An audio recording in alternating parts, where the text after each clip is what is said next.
Good evening. It's Saturday, the 21st of January, 2023. My name is Don Taylor, the inventor of the JOEPIPE technology, given to me by a dream from the Lord in February or March, I think it's March of 2004 in Port Alberni when I was living there. So this video goes out to Corey. I was really surprised when he called me today saying, I'd like to, that you and your friend want to resurrect the JOEPIPE technology. That's good. So this video is for you. And all right, let's get into it. So this is a quartz pipe.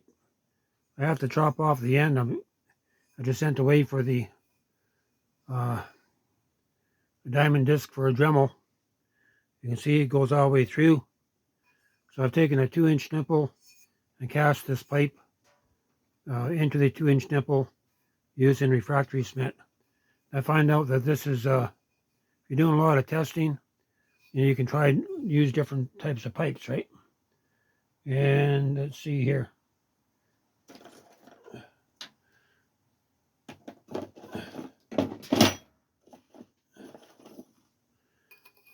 That's not going to fit. So these are the different types of swirl devices that actually go inside the pipe. It's like a pressure choke. And if I put it in like that, and I got fan air or compressed air coming in the back, plus propane, right? That is mixed here, and it when it comes to the front and travels up outside the pipe, that's where you light it. When you light it, it actually, when you turn down the pressure of the air and the propane, it actually your flame will go from a yellow to a blue seal. It forms a seal on the end, and when that does, it wants to oscillate backward, and so that's the physical evidence. That when that happens, that a slight negative pressure atmosphere is taking place inside the pipe, right?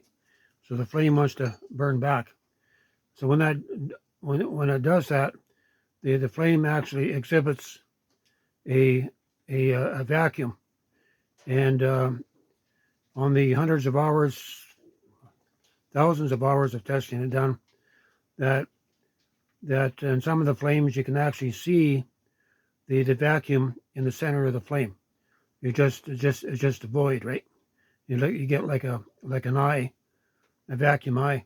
This here came probably 15 years after initial testing, and so what this does here, it controls the position of the burn where the flame is pulled in. It will start to oscillate in this area. So when the flame pulls in, one of the, let's say the number one main characteristic is that, when your flame is pulled in, that it comes back and it begins to oscillate. Where it forms like a tornado, and it's kind of chattering back and forth. And sometimes it's more pronounced. It depends. In the summertime, I get 1,000 degrees more heat, Fahrenheit, than I do in the wintertime. So under normal conditions, when I was doing the experiments in Nanaimo back in, this would be 2008 is when I started making it public, that the exhaust temperature coming out of here is 2,150 degrees summer temperatures, right, during the summer. And during the winter, she's going to drop off. So somehow a hot, moist environment is the best. It works especially in the summertime. It could be the salt air, because I was in Nanaimo at the time. Maybe the salt air has some effect on the ionization that happens. And there's so many variables In my first 4 years of testing from 2004 to 2008, I was using 5/8 copper pipe, and that was actually a closed system. This year, it's an open system. In comparison, yeah, I'll just leave it at that. I would have to draw all this stuff out and finish the manual that I started. But if you actually take this, if you had this fired up, right, and if you had a feed rod that was actually, I don't know if I got anything here that's going to work for that. Let's do this. We'll change out the swirl device. So this is what's called the swirl device. So this was like a steel rod, so like a brake line, right? And you had the propane coming to the front of the swirl device, and so this would be inside the pipe like this. And it's a little bit loose, right? So the air is going to go around the outside of the pipe. You could put swirls on this. This would prevent any kind of flashback, and you get a similar burn, right? But if you have the air and the propane coming through the back without this, there is danger of flashback. And the flashback is where it goes into an implosion spin. All right, but if you have this in here, normal operation of the pipe, you're going to get a specific frequency right here, right? But as you push this forward, that you're going to find out that the frequency increases, that the frequency will increase. And so I'm going to set this aside for now. And just going to show you different types of swirl devices that I've used.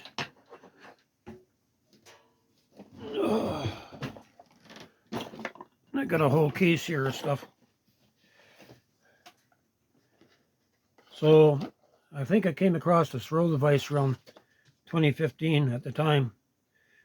So I actually made a transition. I found out, I think I was using black pipe at the time, 2015. And when the flame gets pulled in without a swirl device, it's going to want to go where it wants to go, right? It's going to find the sweet spot and spin there. But it's very difficult to get the flame to be pulled inside, right? When you use the swirl device, this is another example. This is soapstone, and the mathematics on this is, if this is 1.5 inches, that your center hole would be 1/3. So if you go with that formula, you'll do well. If the hole is bigger than 1/3, you'll see if it's a 1/2 inch, you can find that the flame wants to pop to the back. You're going to get a backflash. So when it goes behind, it's going to burn real nasty. You're going to get a real dark orange flame here. It's burning blue here, but when it goes back here, it's just a mess. You get a dull orange flame with a lot of black smoke. So incomplete combustion, right?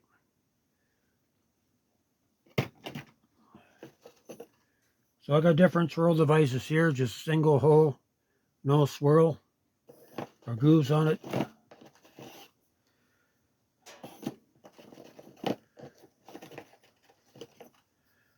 This one here, same thing. This is K2300 fire brick. You can actually, on the swirls, this is a right hand motion, and this would be left hand motion, right? It does. So if you increase the spin by grooving your swirl device, you actually enhance the vortex spin of the implosion circuit, because that's what you have. You have an implosion circuit. It's not just straight expansion of energy. It's actually the equal and opposite reaction. So what's happening inside the pipe, you're getting the implosion, combustion taking place, which is a compression of energy. And when that happens, when like on a normal, like the equal and opposite reaction would be an expansion flame, like a torch, that the fuel has been expanding. It's not being pulled into itself, right? You get an expansion of energy, and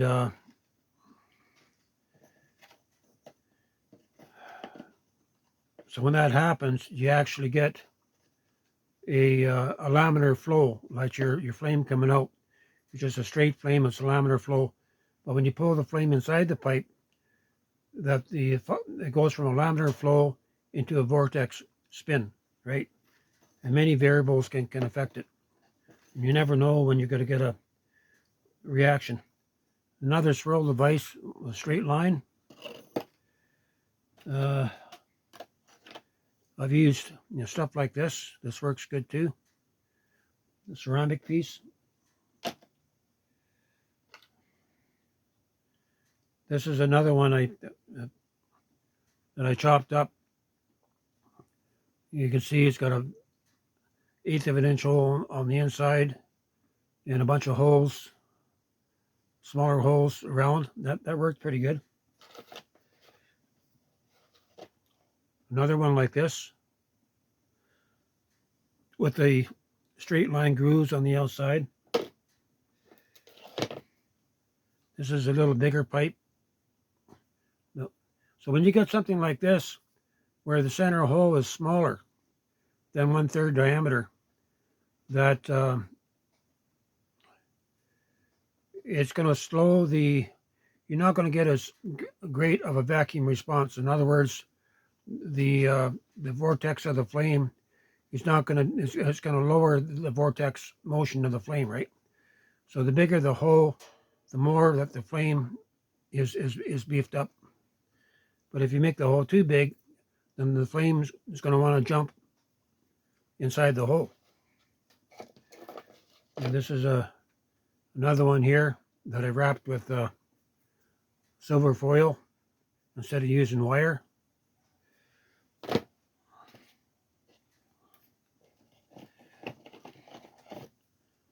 This is another one that I made out of soapstone, and I used a saw, just a steel saw to cut the lines. This is another one. But what I found over, so when I did these various swirl devices, and this one here is this is in the shape of an egg. If you go study Victor Schoberger's work, that the egg has very specific properties, right? I think it's the blunt end, so the tapered end is here. So as air, so this is like an air foil. As the air hits here and comes here, and it gets compressed tight to the front. When it comes around to the front here, it actually creates a vacuum eye. Like the swirl doesn't form here, but it forms a little bit away, right? And so something like this, you could actually take your brake line. It could be smaller, where you could put it through here, right? So this was smaller and suspended inside the hole that your fan air would also go through the front, and so when it ignites, it's going to want to pull back into here. Or you could have the brake line, tight here, right? Coming to the front, and you can even extend the brake line out. If you extend the brake line out, and what happens when the flame will actually spin around the outside of the pipe, right? That you'd have to have add the fuel in the back, and as it comes through, it's going to and fuel will be coming out of here. Fuel will be coming around the outside of this swirl device, but it's going to heat this up red hot. In a lot of my testing, I've used this as a gauge, and where I've taken, be careful when you play with this, because it can speed up the flame velocity of the flame from like a normal propane torch or even acetylene torch to detonation. And when I was doing the copper tests 5-6 years ago, that I had a backflash where the back flashed a couple inches back, and it caused a concussion wave that knocked the books off the top of a fridge. And I had my test equipment set up outside the trailer, right? And also caused a detonation wave that shook a building 80 feet away.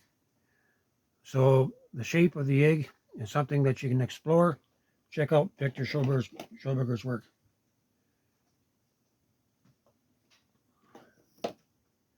But if you have the pipe, you can experiment with this.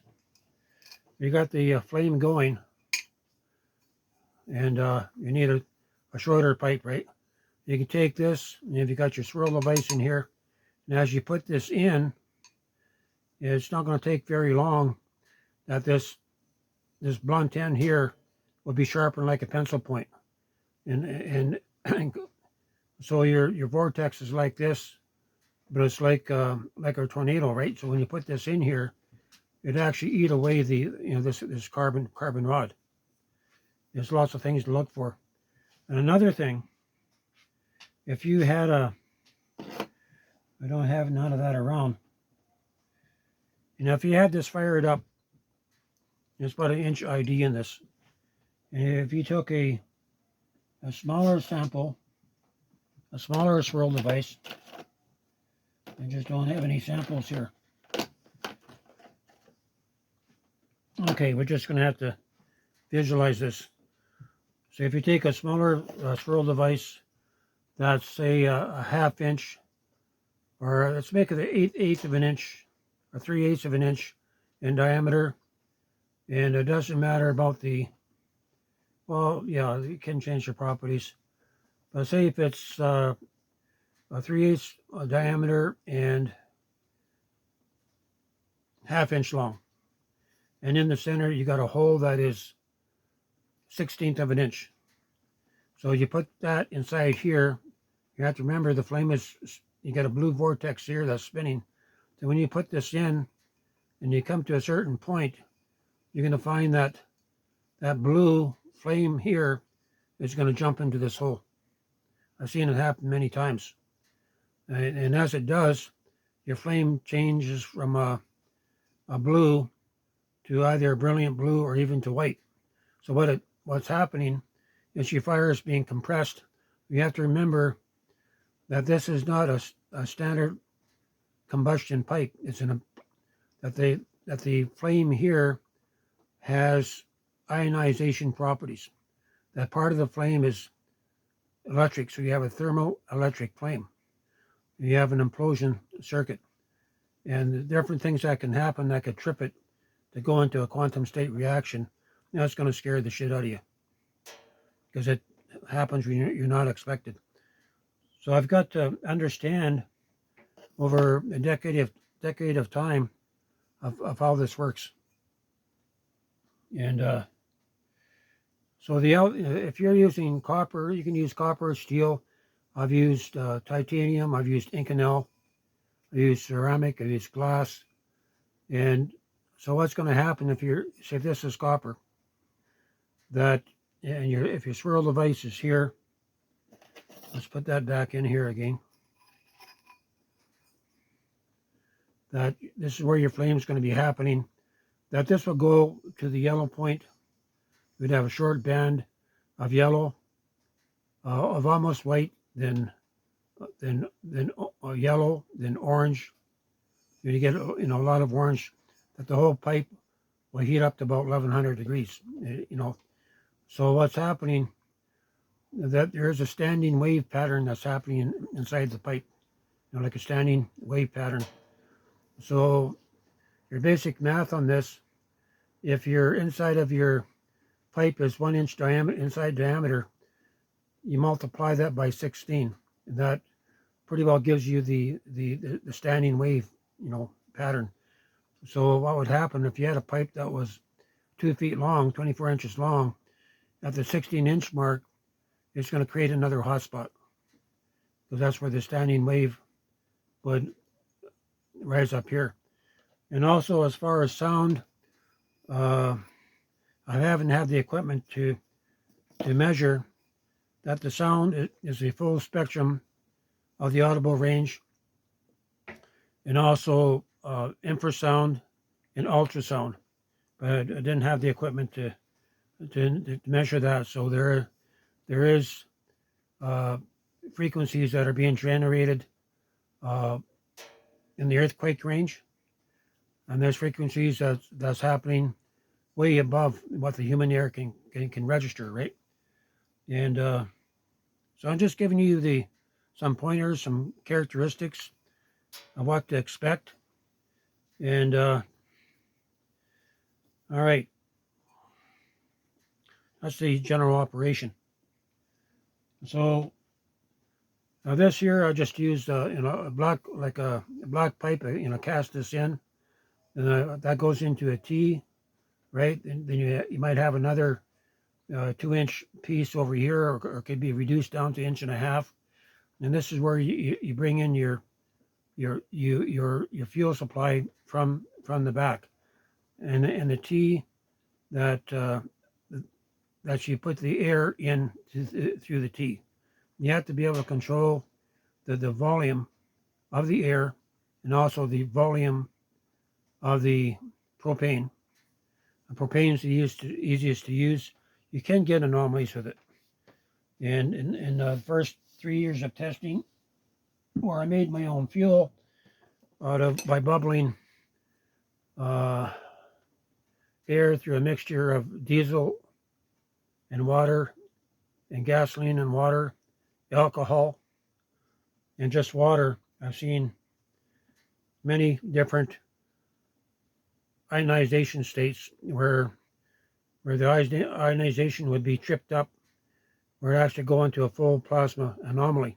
Many different anomalies. So you don't have to induce electrical current into the fuel. You just need to manipulate it. And so when it goes into a plasma state, it releases some pretty funky energy. You're gonna, where the fuel, say if you have diesel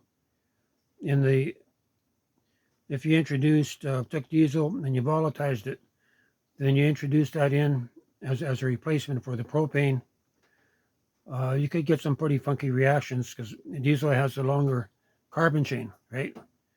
And or even if you have a propane set up to where you introduced hydrogen into by itself, or oxygen by itself, be careful, because it's going to increase the vortex compression.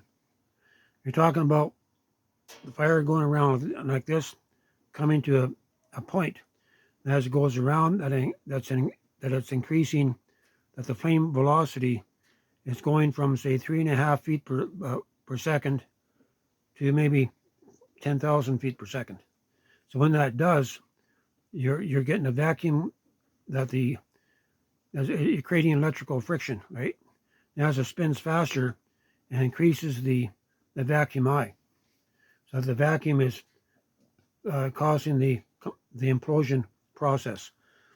Increase the vacuum, increase the flame rotation, which is going to shift it from the third state of matter into the fourth state of matter without any input of energy. And this is what the Lord told me back in the spring of 2004, where I had a dream where I seen a pipe, like a copper pipe, brass pipe, about this, like this, 5/8, and I saw the fuel was coming into the back, and so it was just like a 5/8 copper pipe, but so long, with a cap on the end, with a spigot on, and the air and the fuel was coming in as a mix. And what I saw that the back part of the pipe, I actually saw the flame in the back part of the pipe through the metal of the material. So, I saw a spinning ball of white light. So what happens, and I've seen this, I've seen spark plugs turn transparent, where you could actually see right through the metal. I've seen copper turn transparent, where I could see the flame, the plasma spinning in the back. It changes the molecular structure, the atomic structure of the material, where the copper becomes a superconductor of energy, right? I've seen, well, I can show you here. This is one of my titanium tests. I did 3 tests with this. This is the, you can see the copper cap in the back there. This is titanium. And you can see that it's, this is what happened when the propane that I was using, or it might have been, was I running propane at the time? I think it was. That the propane caused the anomaly, and it caused this to fracture. And if you take a look at this, you can actually see the grains of the titanium. If this melted, you wouldn't see that, right? This happened within a microsecond of time.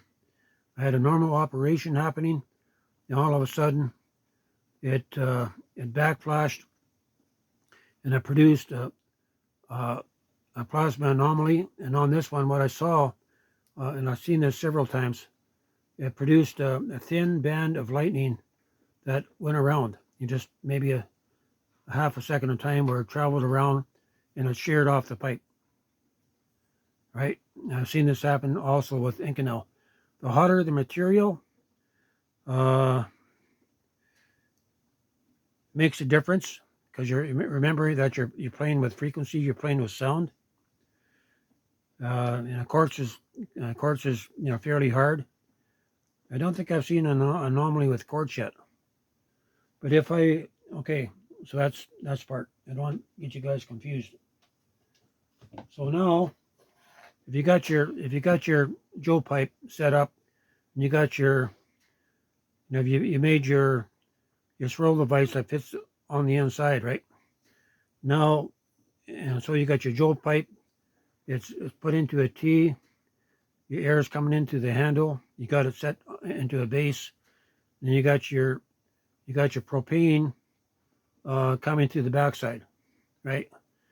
So for this, you could actually use different diameter of brake line. Brake line really works well for this, right? And so your air is going into the chamber up through the T.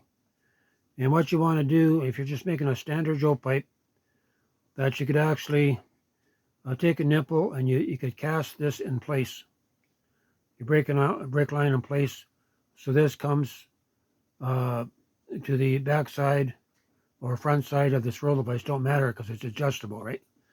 And that works really good.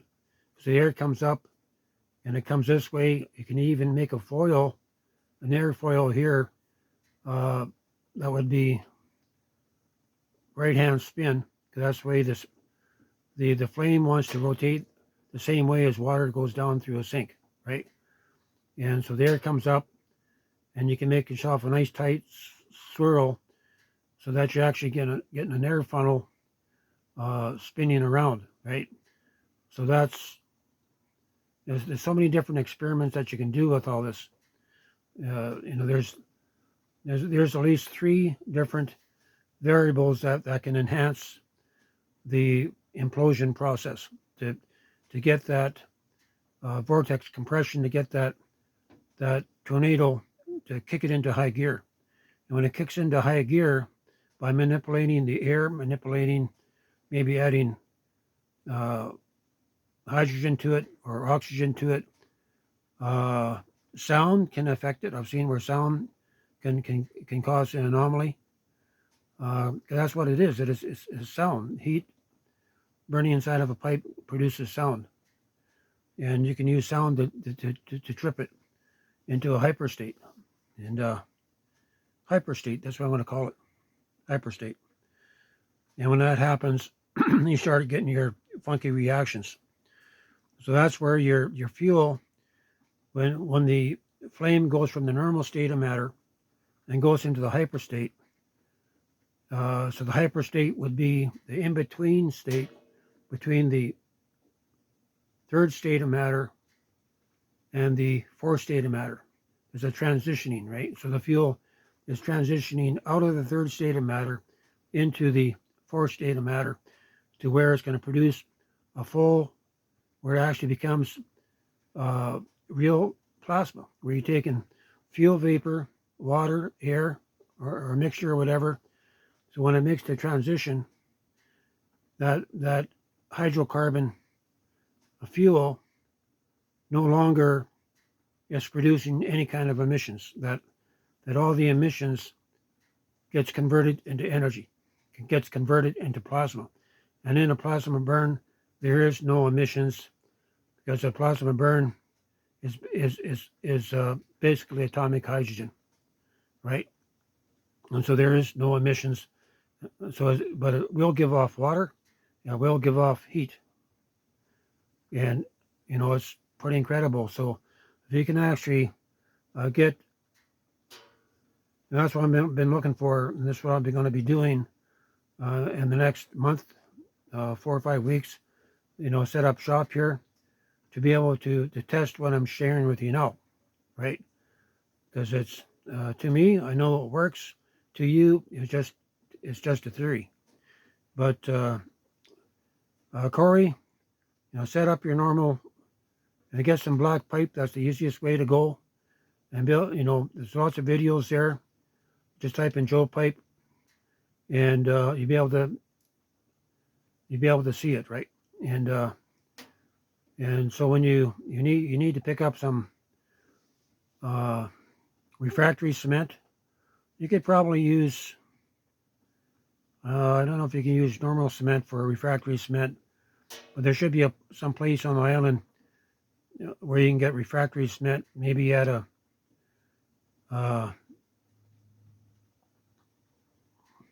you could probably use even the stuff they use to make models and all that. You mix it; it's kind of like a white mixture, white powder, and you mix it with water. You pour it. You can make a casting. You know the stuff I'm talking about.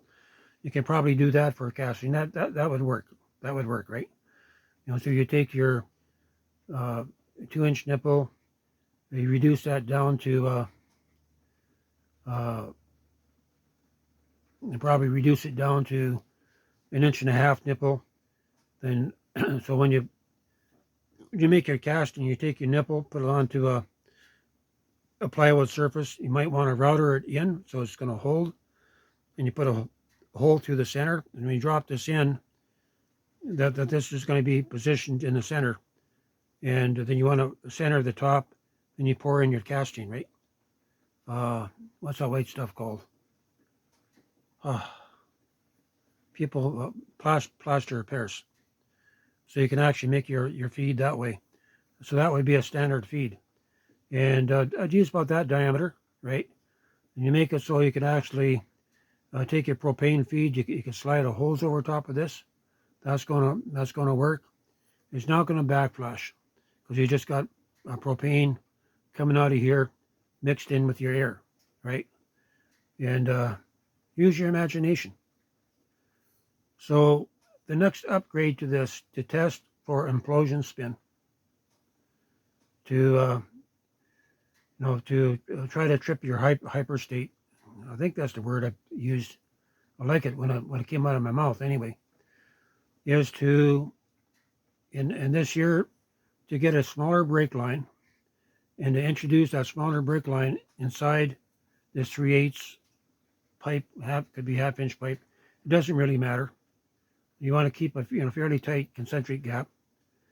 And so first, if you're going to do that, then you're going to want to put a T in your 3/8 line, right? So you're feeding the fuel in, the propane in through the side, and through the back. You could just put in your brake line and just use some hot glue to position it in the center.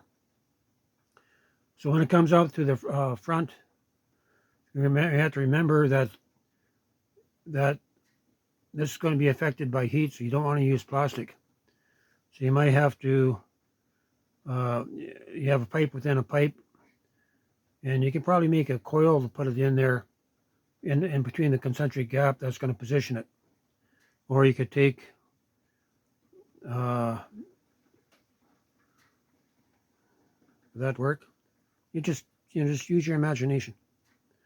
So what you're doing is that you have your standard 3/8 feed for your propane, but in the center, this is your auxiliary feed. And your auxiliary feed, you could use it to add hydrogen, to test and monitor the results. Make sure you got your video recording, right? You never know when you're going to trip an anomaly. You may add oxygen, and oxygen is going to speed up the process, where the flame is going to get hot enough with propane where it will melt metal. I melted a steel screen back in 2014, 2015, or maybe around that time, using 1/2-inch quartz as a JOEPIPE. Pretty incredible. And the sound gets loud. The sound can get over 100 decibels, right? And so you want to wear ear protection. And it'd be nice if if you have the equipment, the professional equipment, to measure the full spectrum of the sound, because that's going to give you an indication. So all that I've done over the years was by physical observation, but I know from all the testing, when the flame burns inside the pipe, it's no longer a normal combustion flame. It will spin a vortex that wants to go backward, and this is what partially, when it does, when that vortex goes backward, it's creating you're manipulating the flame from a linear flame into a vortex, and it's going to create energy.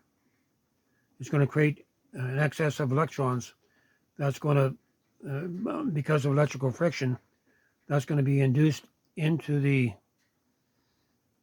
flame itself, or even into the metal. The metal is going to shift into a quantum state. And so you could add oxygen, you could add like hydrogen, oxygen. You might add HHO, which is Brown's gas, right? Brown's gas is a combination of hydrogen and oxygen plus a third gas.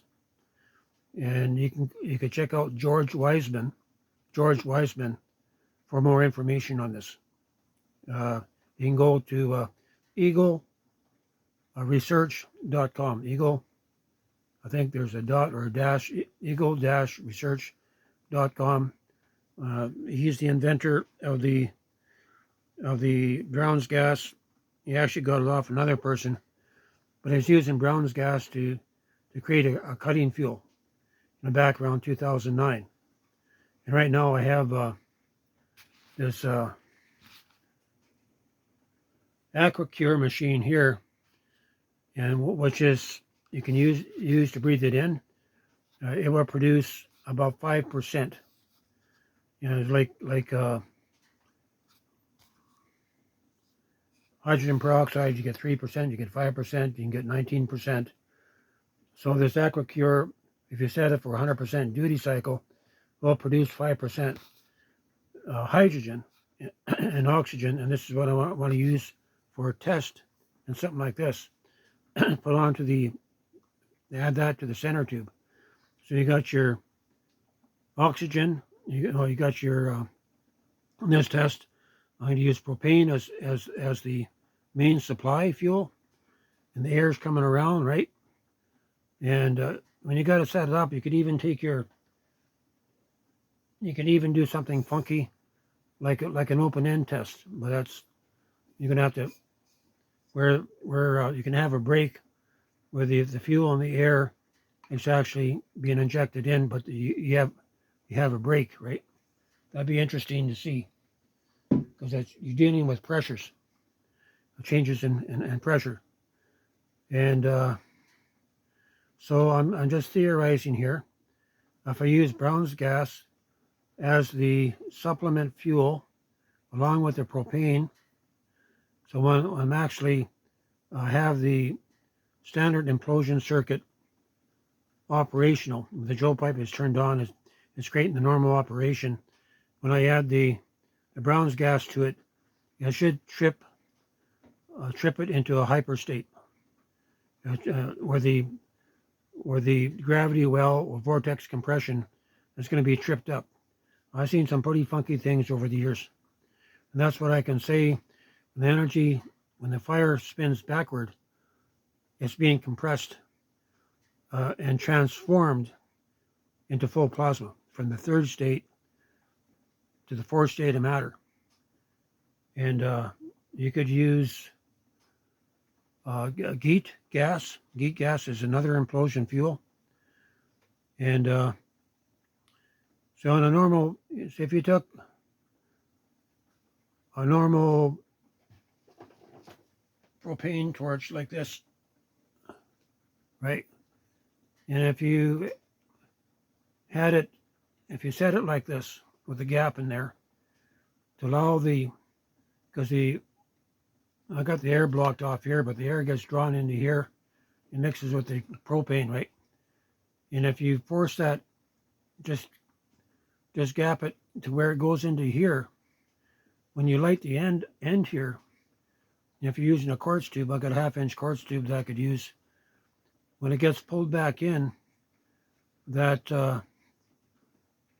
it's not going to ignite here, that the flame should be sustained on the back side of this. That's going to be very interesting. And when it does, because it does create a partial ionization of the fuel, that the fuel is going to be hotter, because if you increase the propagation rate of the flame, the speed of the flame, the velocity of the flame, you increase the heat, right? That's what the JOEPIPE does. It's an implosion generator. And you could easily keep a team of a dozen engineers busy for several years. The Lord gave me this, I didn't know at the time, but this technology will be used during the millennial reign, right? And because it's able to shift normal matter, petroleum fuels, into a hyperstate, into a plasma state where there is no emissions, no poisonous emissions. There is no carbon footprint.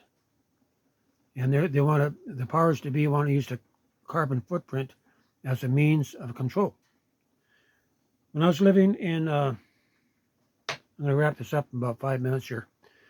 When I was still living in Leduc, on a farm outside of Leduc. This goes back to about 2014. And at the time, it was springtime. I was staying with my friend Paul. I don't know if he's still alive. I think he's up in Wainwright in a home. And anyway, I was staying with him, and he had a shop, so I had the opportunity to set up for some testing. Now I was getting into doing the double JOEPIPE testing, where you could actually take your JOEPIPE and weld another pipe over top to where you could actually add your fuel in here to where it would superheat, and you can take that as your supply. I'm just giving you some tips here, right? So if you did that, you could actually have a drip feed coming into the concentric gap. You could use copper, diesel drip feeding into the copper.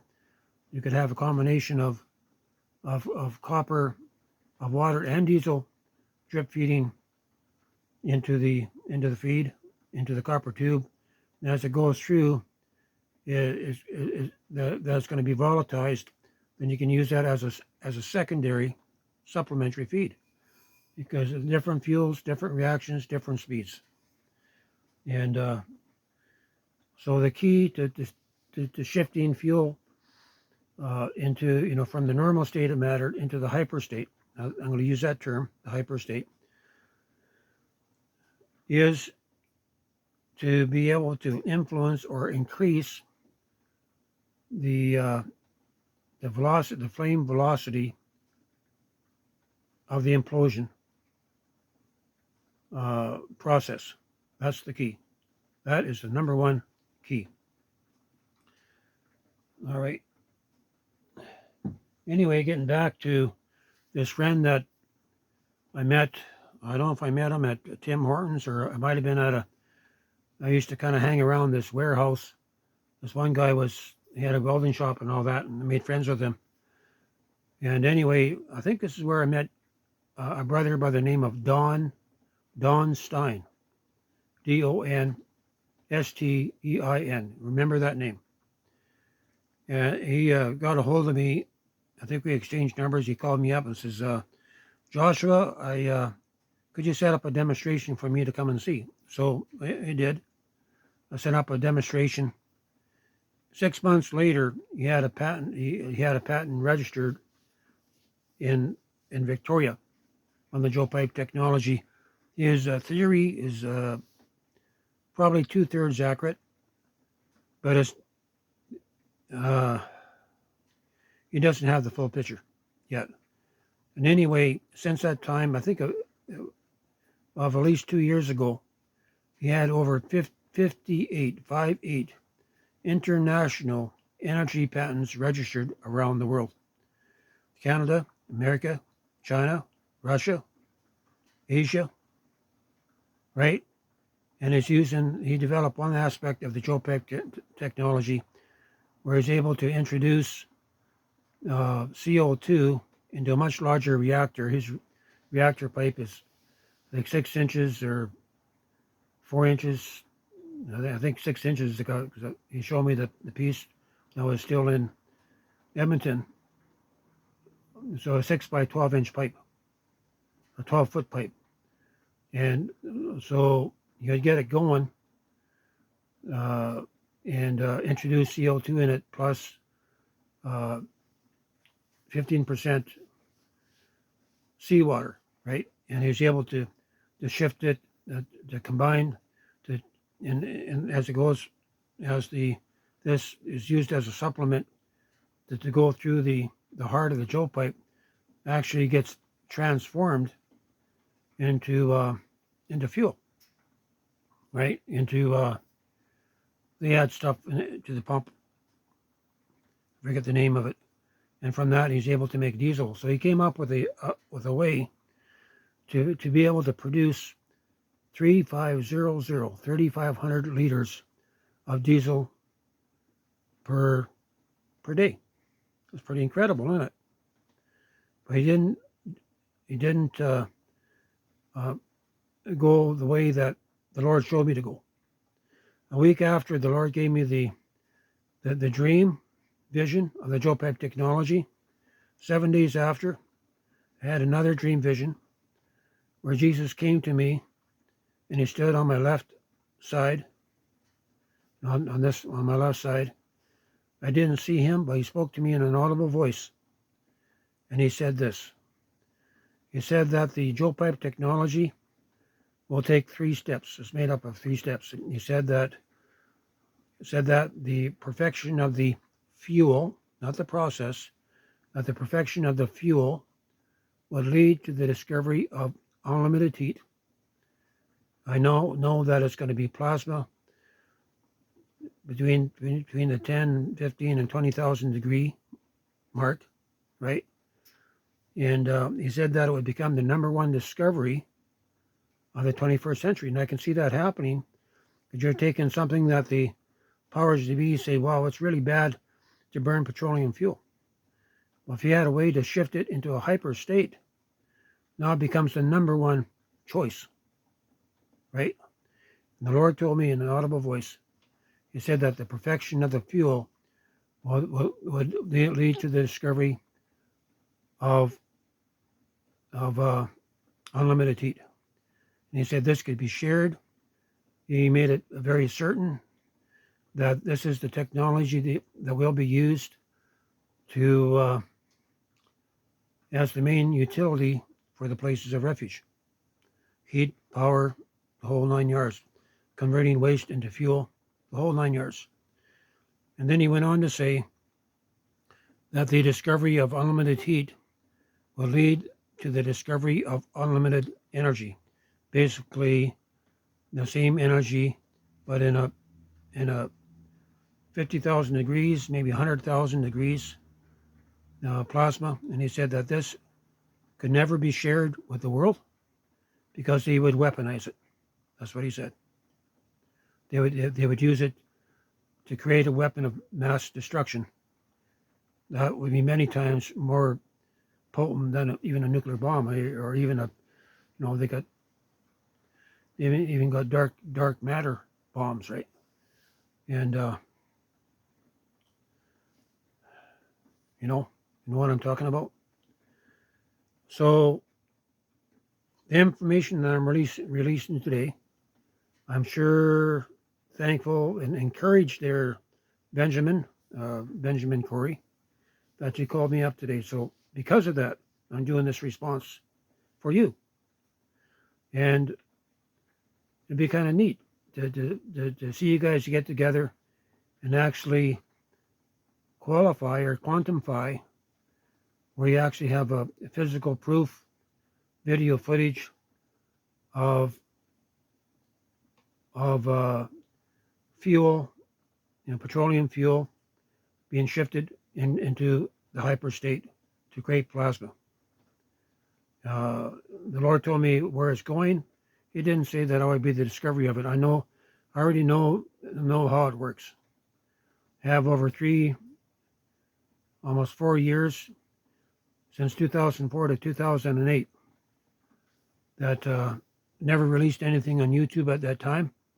But I've seen the results of what petroleum fuel can do, where I've seen at least a dozen different states of quantum manifestations of energy. But once you shift petroleum fuel into the superstate, the hyperstate, it becomes a key,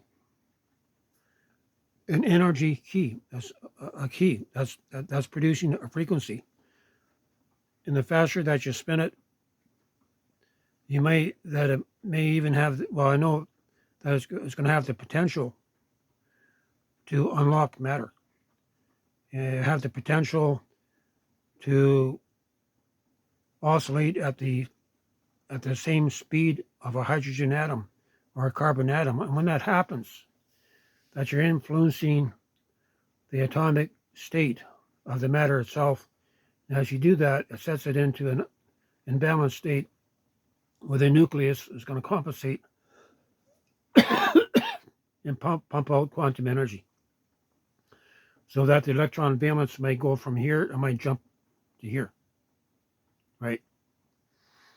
You need to do it's called Planck's equation, Planck, electron degradation. And so the JOEPIPE basically is a micro wormhole.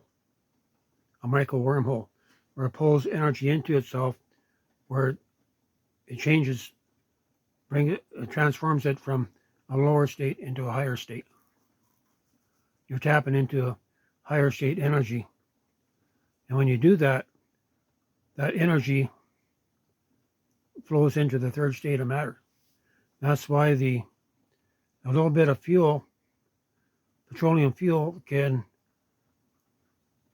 cause an increase of energy of BTUs 10 times to 100 times plus energy. This would resolve the energy solutions around the world. Pardon. It's, you have to remember that the universities that we have today, they that their knowledge is controlled, that they are given less than 10% of the actual knowledge that exists outside the box of conventional science. For example, Stanley Myers, back around 2000, perfected a car that was able to generate its own hydrogen on demand, where it cost him nothing to drive from Los Angeles to New York. They killed him at the dinner table at the end of his journey. Poisoned him, right? Don't want this stuff getting out. Will the powers that be introduce something like this into the market? No, never. This never be introduced to the people because they would give people freedom, right? You'd be able to travel anywhere in the world at no cost and no pollution, and never do it. Anything that the powers to be does is either it's either done out of greed or control, right? But if the JOEPIPE technology can be perfected, you would give the people of God, it would give the remnant church, the remnant bride, the ability to be able to exist anywhere in the planet. And the reason is, if you got a flame if you're able to generate a sustained plasma reaction, and I've seen plasma reactions that were like this, and about like this, right? I mean, lots of mass energy, mass plasma, way above 10,000 degrees. And, it's anyway, the temperature's up there. That it takes 5,000 degrees to disassociate water using heat, where you can break up water into hydrogen and oxygen to where it to be used as a fuel.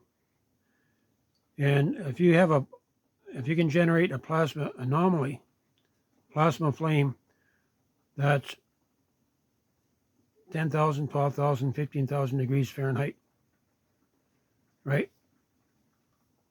A substantial flame, lots of mass.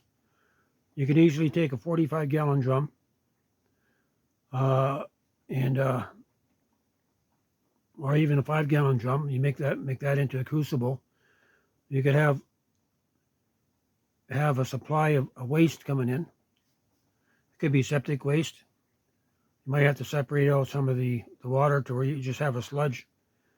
And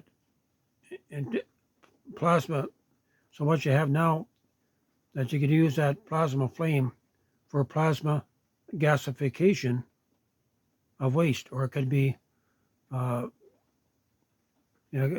it's either going to be gasification or pyrolysis, to where you're breaking down the septic waste, plastic, tires, to where you render that into syngas, and using the Fischer-Tropsch process, that can be used to be made into diesels, into alcohols, into gasoline, into propane, right? We can actually make a feedstock that you can put into a jerry can. And during the time of hyperinflation, you would have the number one key to create a barter and trade system throughout the world. Number one key.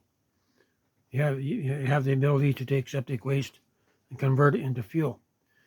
And one of the big problems when I was at the farm in Uppsala, Ontario, back in 84 and 86, they had about 120 people on the North Farm, end time community farm, developed by a man by the name of Sam Fife. One of the main problems is, what do you do with all the waste? And because everything was rock, they ended up taking their porta potties, going out into the backwoods of making a big pile. Gets pretty stinky, right? And gets pretty high in the wintertime. You got a frozen pile of you know what over your head with 120 people, right? So having the plasma heat source to gasify that waste and turn it into petroleum fuel, that could be, you take that and it's conditioned in such a way to increase the ionization process, the perfection of the fuel. Now you take that 1 gallon of diesel, the 1 gallon of diesel, when you perfect it, becomes 10 gallons of diesel. It might become 100 gallons of diesel. But you're increasing the energy output, and there is no carbon footprint. And they want to use the carbon footprint to control us. So I'm sitting on a discovery here that it's going to shake the world at some point. It's going to shake the world at some point, right? And I'm just sharing what I already know. That, you know, what I've went through and got at least 2,500 to 3,000 hours of testing over the years. I understand, have a little grasp of what this implosion technology can do. And I'm still in the learning process, right? And if I had unlimited funds and all that and people to work with in a shop, I could have at least 6 people doing experimenting with the JOEPIPE technology, 6 different directions, right? And right now, just the normal operation of the JOEPIPE is about 300% more efficient as far as being able to, fuel efficient to generate heat. And Don Stein, he's the one that came up with the numbers. So that the JOEPIPE technology is the only technology of its kind in the conventional box of science. I know that there's other universities and other people messing with this, and but this is something that's for the kingdom of God. And my blessings are upon you to take this and run with it, to use your imagination, your God creative abilities, to do some experimenting. I'm hoping to be back in the saddle and set up to where I could prove out the implosion state of the JOEPIPE, right? So that's what I'm going to be doing. Once that can be proven, where I could show physical proof of propane or a combination of gases generating a plasma anomaly or generating the hyperstate, right? It's going to change things, right? I'm getting it out to you. So this is, I guess, my first real disclosure of the JOEPIPE. I may do another video after this with the arc ship technology, and I need to get on it. I've been trying to do it for the last 2 or 3 weeks. I just haven't been able to jump into the saddle. I know that my time is limited. And I thank you again there, Corey, for getting a hold of me, because you did put gave me a nice boot in the butt to get me going again. Going to leave it here. This is Don Taylor coming to you on this 21st of January, 2023, from my little place here in Boston Bar, British Columbia.